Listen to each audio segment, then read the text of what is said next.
symbolic haul, but it has to do with people like Abraham Bolden, who, as my grandfather used to say, has a dog in the hunt. People like me, I read things, I go and search out documents, I interview people, I put words together, I come here, talk about the words. I mean nothing. I mean, I may do something good, but my life is in regards to the Kennedy assassination is just because I have chosen that and it chose me, and I am doing the work to try to uncover the people like Abraham Bolden, whose lives were on the line, whose lives were almost ruined. And you're in the presence of one of those people tonight in Beverly Oliver. And I want you to leave tonight knowing what a special person you have had in your presence tonight. Think about what she did. She lived through Jack Ruby introducing her to Lee Oswald when the standard line was that the two had never met and never knew each other. She had witnessed 20 feet away the blowing off of the head of a president of the United States and was looking at it through a film camera. She had people coming to her to take her property away. She had people who were close to her that worked in the same places that she did literally drop off the face of the earth that have never been heard from since, and their fate literally unknown. Living in fear of talking about what she went through and what she saw, hiding, and then finally the character that undoubtedly she was born with came out and she said, I'm not going to do it anymore. I want to know the truth, and I'm going to live my life finding the truth because I was there and I was the one that was impacted by this. Grover Proctor wasn't. I was a seventh grader in middle school. But she lived it and is a beacon to us all today of people who are strong and courageous. And Beverly, I'm just honored to have met you tonight. So, thank you.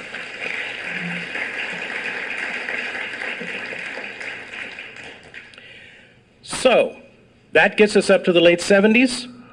House Assassinations Committee, the Select Committee on Assassinations, is formed.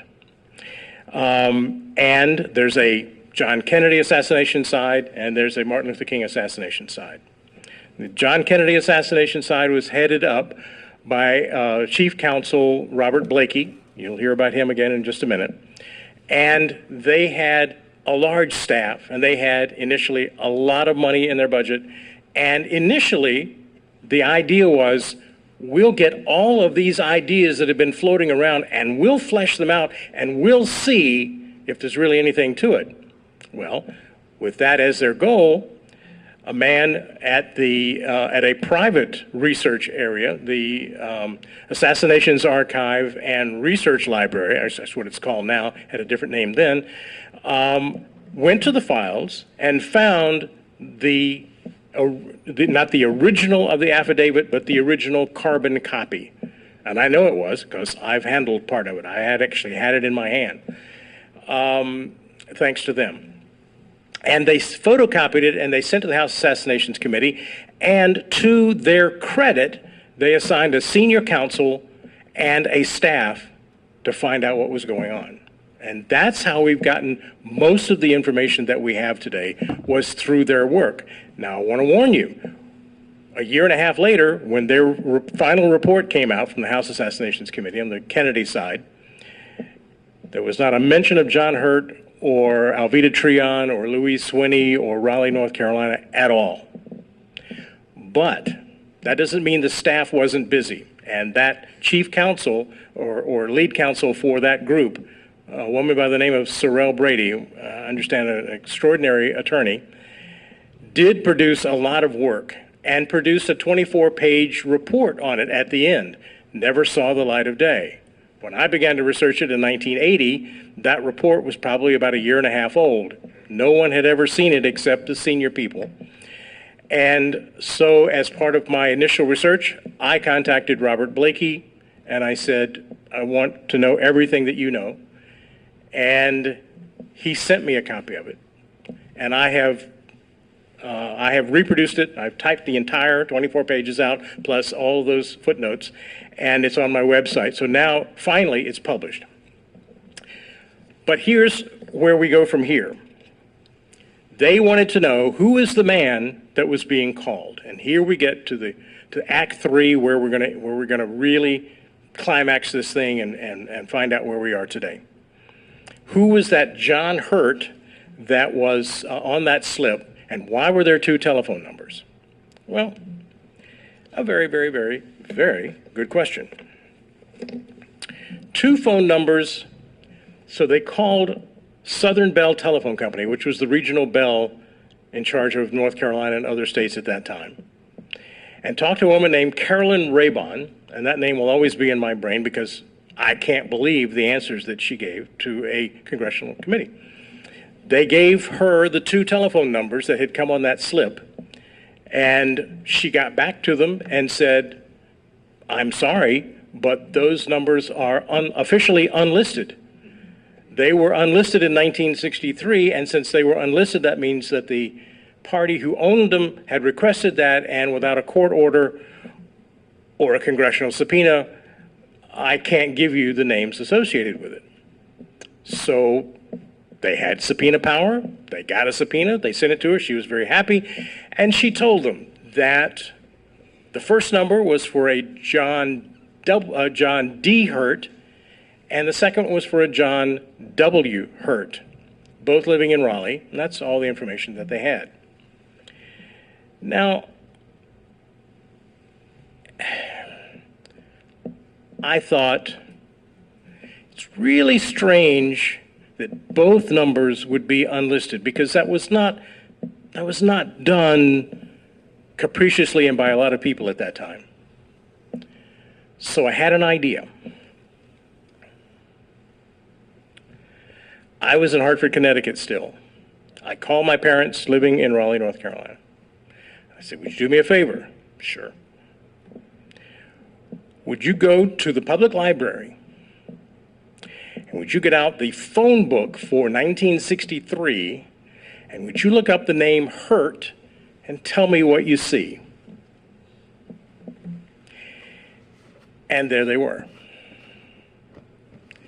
So I thought, well, maybe we're dealing with a different timeline. It doesn't run January to December. So I said, let's go back a year or so, because maybe that's the directory that was in effect at the time. Well, no, they're there. Okay, let's go 2 forward. Maybe that's when they were. No, they're there. And Southern Bell maintained to the very end that they were unlisted. I still haven't figured that out. I've never found Carolyn Raybon, and I'm sure when I do, she doesn't want to talk to me. The second name presented the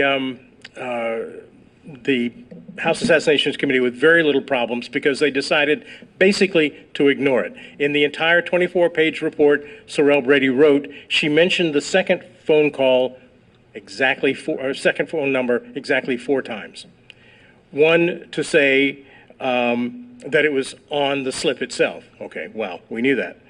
Noting that it was the one number of the 2 that Winston Smith had memorized when he saw the slip. Well, who cares about that?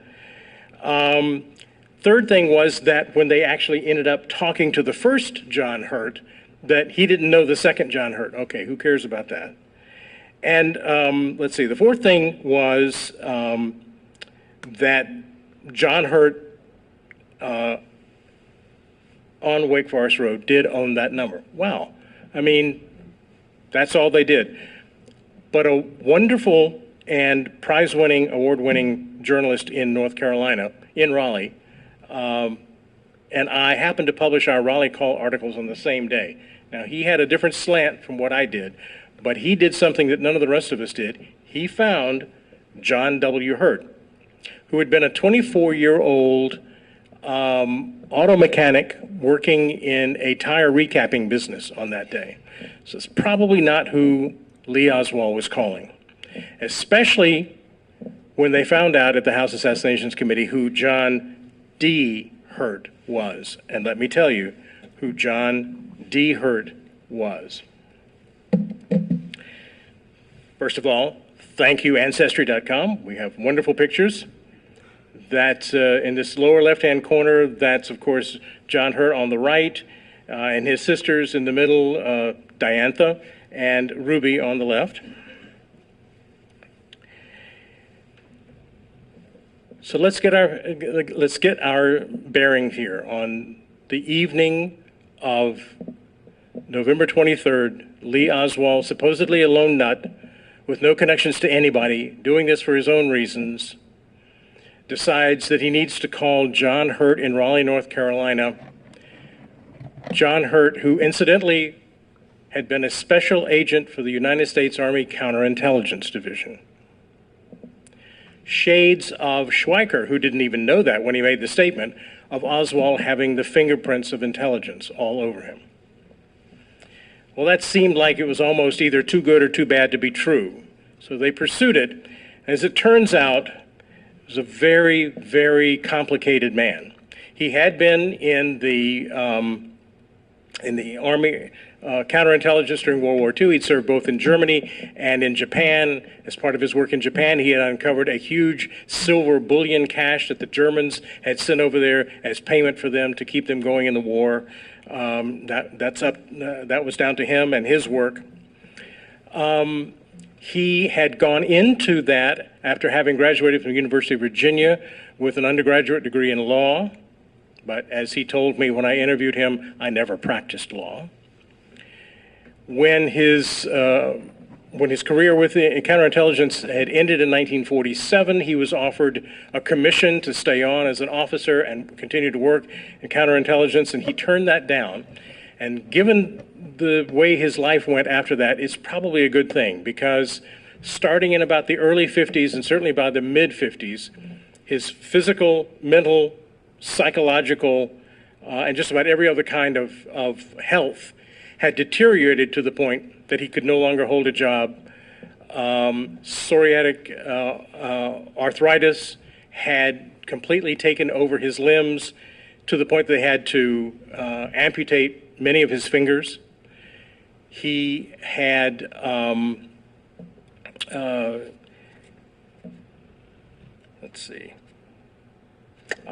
Veterans Administration had kept up with him, and when the House Assassinations Committee came knocking, this is what they had to say about him.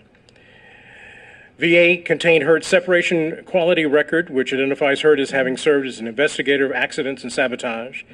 He attended an 8-week military intelligence training school and war intelligence course. The file further documented a severe case of psoriatic arthritis, with which Hurt has been afflicted since 1942. By April '63, Hurt had been rated by the Veterans Administration as 100% disabled. And in fact, the Social Security Administration had labeled him as completely and 100% disabled by 1955, which is when he held his last job and had to quit because he simply couldn't go on. According to a report of an examination in November of '63, a board of examiners of the Veterans Administration. Now, this is interesting. November of '63, Hurt goes in for an examination, and the VA determines that, quote, this veteran's hand served no more useful purpose than would amputation. In June and August '64, fingers on both hands were amputated. Hurt's medical history also included treatment for a psychiatric disorder and alcoholism. He was known for making crank calls to politicians, including the governor of North Carolina. Very sad case. By the time I got around to talking to him in 1980, I talked first to his wife. She answered the phone at the same number. And she wanted to know all about why I wanted. It was clear I was not the first journalist that had contacted them, and it was, of course, always about the Raleigh call. And I said that I was working for Spectator magazine, which was true. And in fact, our offices were 5 blocks up the same street they lived on. I was trying to get her to get the idea that, this is not National Enquirer calling. This is somebody who's right here in your same city, and, we know how to take care of our own and that sort of thing. And she said, "You're a Spectator?" So that was that, and I say that not to put her down, but literally she was so rattled that she couldn't concentrate on what I was saying. But she did finally put her husband on, and he denied ever having received a call from Oswald, which comports with what Treon had said. nor having ever made one into the Dallas jail cell. And we'll talk about in just one second why that was of interest to them, because that was the explanation that came to be given as to why the phone slip was there, that a crank call came in and it was written up on a piece of paper that the crank call, and they gave the information and then threw it in the wastebasket, and Mrs. Treon came along, got it out of the wastebasket, thought it was the call that had come in, and that's why we have it. But as we'll see in just a minute, that can't be the case.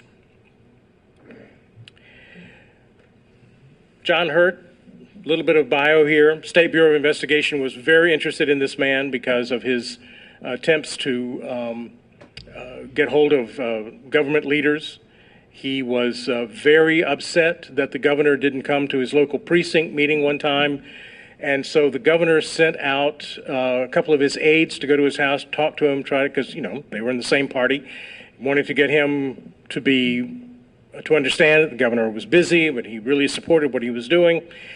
And basically Hurt met them at the door and said, "Get away, and if you come back, you'll be facing both barrels of my shotgun." He was not somebody that people were really confident had focus on reality.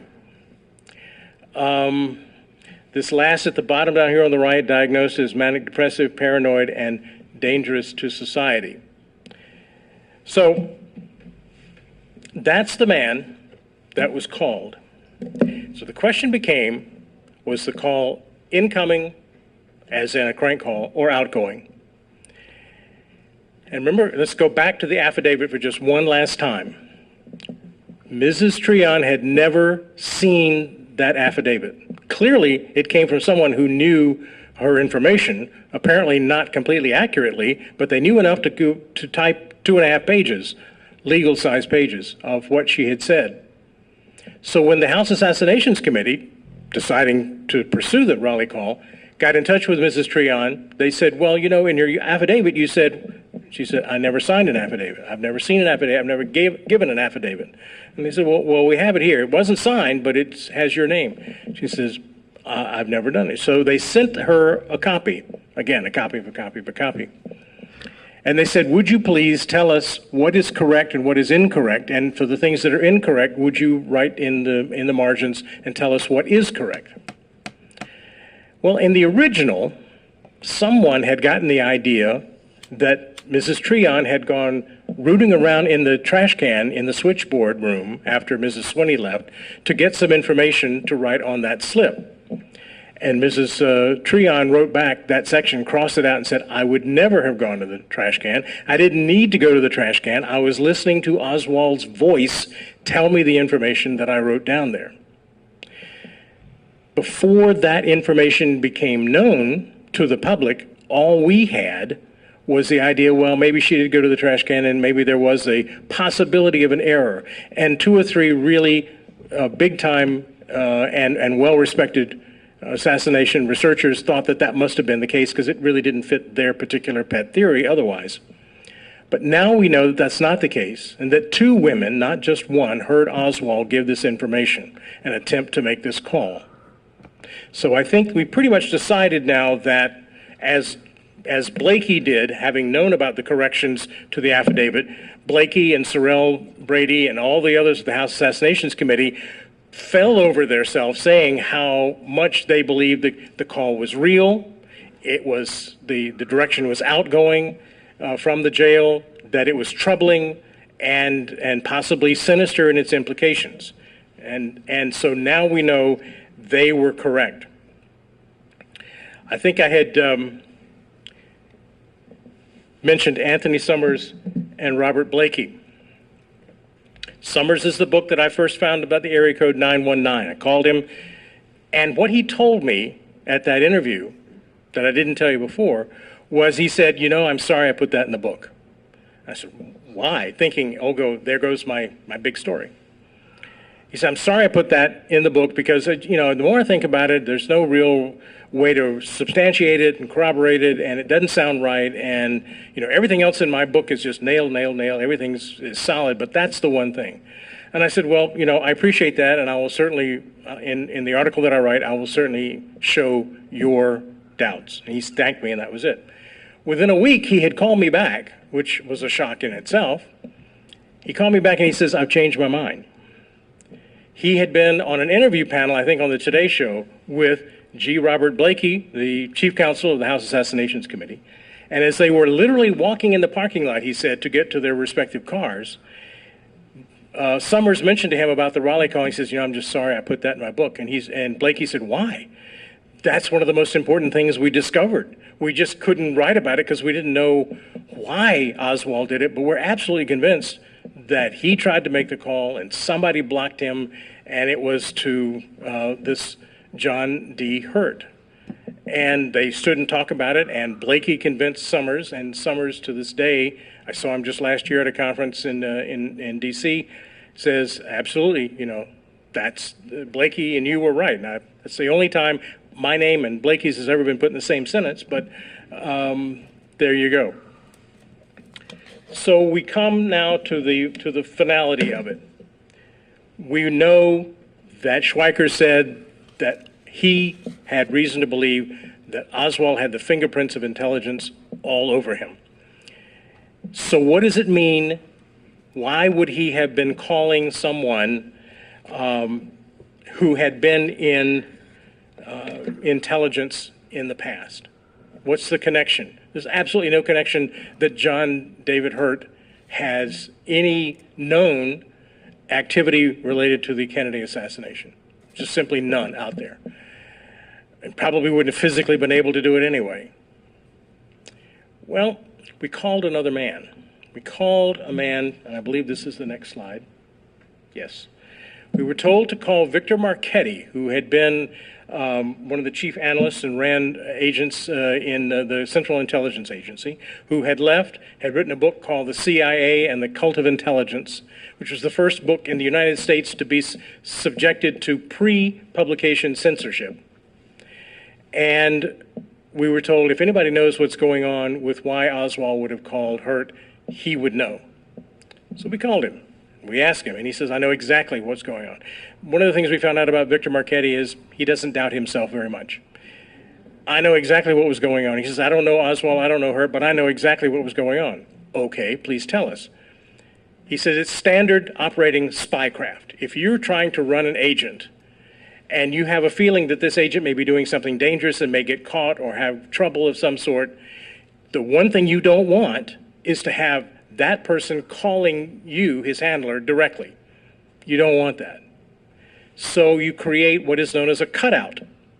And he says, so the agent is given a name and a phone number and told, if you get into trouble, call this person.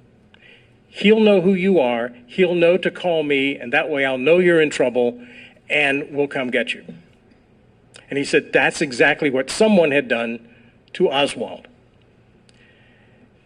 Now, the question remains at this point, was Oswald really working for American intelligence, or was somebody trying to make him think that he was? And if I had to say one way or another, my guess would be that it's more the latter. We've seen no hard or even soft evidence that Oswald was hired by the CIA or any other intelligence group as part of the Kennedy assassination.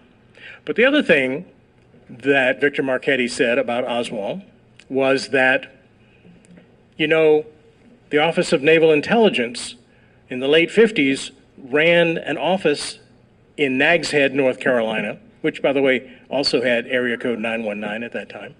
And he said it was for finding disaffected young servicemen of the various services who were smart enough and might be the right type to be trained to defect to the Soviet Union as for the purposes of serving the United States, and once there, hope to be picked up as an agent of some intelligence over there, and that way we could use that person to give false information to the Soviets. Let's remember, it was not called the Cold War for nothing. And he said that's exactly what Oswald must have done.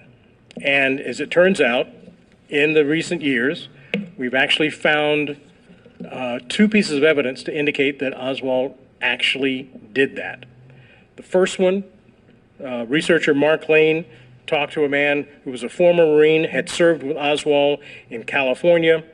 One day, Oswald went to meet with some of the top brass, came back, and Bucknell, the person who gave the information, said that Oswald told him that he was being sent to the Soviet Union on assignment by American intelligence, and that he would return to the United States in 1961 a hero.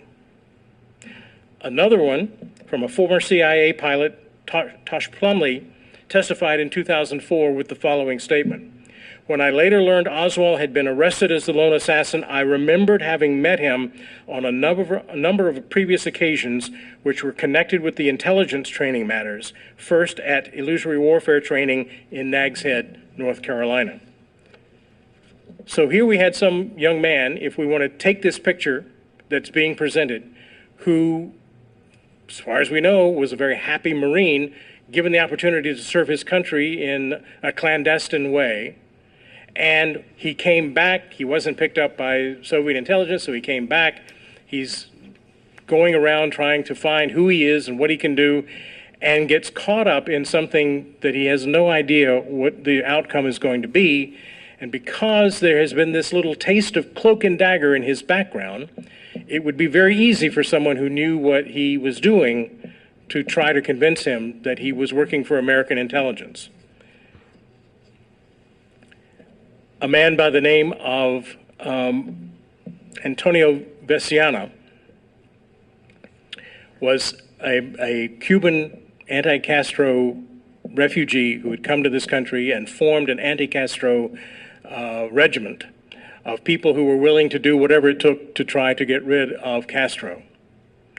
And one day, literally a couple of weeks, as I remember, or a month before the assassination, he had said to congressional investigators that he saw the man that he would later recognize as Lee Oswald talking to his own, Veciana's own, CIA contact, a man he knew by the false name of Maurice Bishop. The congressional investigator tried, literally till the investigator died, to get him to admit, he even brought them into the same room, tried to get him to admit that this Maurice Bishop was a CIA Western Hemisphere chief by the name of David Atlee Phillips. But Veciana never would do it, and the congressional investigator died with that being the one thing he felt he was never going to see. His wife, the wife of the reporter, of the investigator, continued his work, maintained the relationship that the families had had with the Vecianas. And last year, I was very fortunate, as were many other much better researchers than I am, including one I think is here tonight, was there to hear Antonio Veciana finally get up and say, or his son read his statement, that these two people are the same person. Yet one more indication that Oswald, the lone nut who had no connections to anyone, was seen meeting and talking with a CIA analyst or agent at the time that the assassination was being planned. Do we know that's what they were talking about? Absolutely not. But Oswald, once again, shows up with the fingerprints of intelligence. 3 books, if you want to look into it, are the ones that have most of the information about this. And very quickly, I'll end by telling you about them. The very first one, where I saw the phone slip for the very first time, got hurt to say my interest was from the standpoint of the Kennedys. In fact, I'd be inclined to take the same action Ruby took. I would have loved to have put a bullet in Oswald. I wish I could give you some leads, but I can't because I don't have the slightest idea how this came about. His standard line, till he died 1 year after I talked to him. Anthony Summers' book, the way that it was published originally, the way he wished that he had changed or left out and then came to accept. And that gives the information about the U.S. Naval Intelligence and Nags Head. And the extraordinary book by James Douglas, which I'm flattered that he he quoted from me in there. He said, as the situation grew more desperate on late Saturday night, Oswald tried to make a mysterious long-distance phone call to Raleigh, North Carolina. Oswald was trying to call a John Hurt, House Select Committee on Assassinations lawyer Sorrell Brady, who was in charge of investigating the Raleigh call, described the fact that John David Hurt had served in U.S. counterintelligence as a provocative fact. And then this comes from Sorrell Brady's own report, where she indicates, as they would do in every aspect of their work, the veracity that they felt for Mrs. Treon and what she had to say. The allegation that Oswald was calling John David Hurt is disturbing because the committee has found no evidence that Mrs. Treon had any motive to invent the story, especially with such precise details as the actual phone number listed to John Hurt.